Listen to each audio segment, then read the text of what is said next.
First time project start చేసింది సంక్రాంతికి. Delay కారణం ఏంటి? నేను చెప్తాను అది. సంక్రాంతి రిలీజ్ అవ్వాల్సింది నాకు ఇంజురీ అయింది. నాకు ఇంజురీ అయ్యి కొంచెం దానికి 3 months to 4 months కూడా దొబ్బింది. May 9th అనుకున్నాం, మళ్ళీ కాల్ ఇంజురీ అయింది. ఇక తర్వాత వదిలే. అది August 27th మాత్రం నేను తనే పుష్ చేశాను.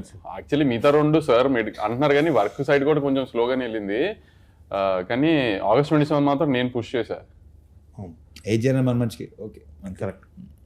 ఎందుకంటే ఎలాగో ఎక్కుతున్నారు, ఇంకా ఎందుకు ఎక్కించుకుంటాం. ఇప్పుడు మనల్ని ఎక్కే విషయంలో ఇప్పుడు అనవసరంగా సార్ని బలి చేయక్కర్లే కదా, 75th ఫిల్మ్ కదా అది. అందుకని కొంచెం వాళ్ళకి ఎక్కే వాళ్ళకి మనశ్శాంతి ఇచ్చి ఫ్రీడమ్ ఇచ్చి అంతా చేసి ఎక్కుకుంటారు అని చెప్పి టైం ఇచ్చి నేను సినిమాని అంత ప్రశాంతంగా చూసుకుని అంత బాగా చేసుకుని రిలీజ్ చేద్దాం అనుకున్నాను అంతే. అందుకంటే ఏం లేదు ఇక్కడ.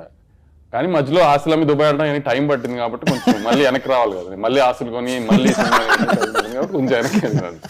అదే దుబాయ్లో కొంచెం కానీ దుబాయ్ బాగుంది చాలా.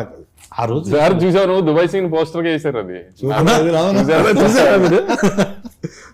నేను యాక్చువల్లీ నాకు అది పంపిస్తే నేను ఇక్కడ ఉన్నా ఆ రోజు, నేను ఇక్కడే ఉన్నా ఆ రోజు, నేను ఇక్కడ ఉంటే నాకు అది ఫార్వర్డ్ చేసింది ఫస్ట్ ఎవరు చెప్పినా మావాడు మాదన్నాడు అది చేసాడు. సో అందుకని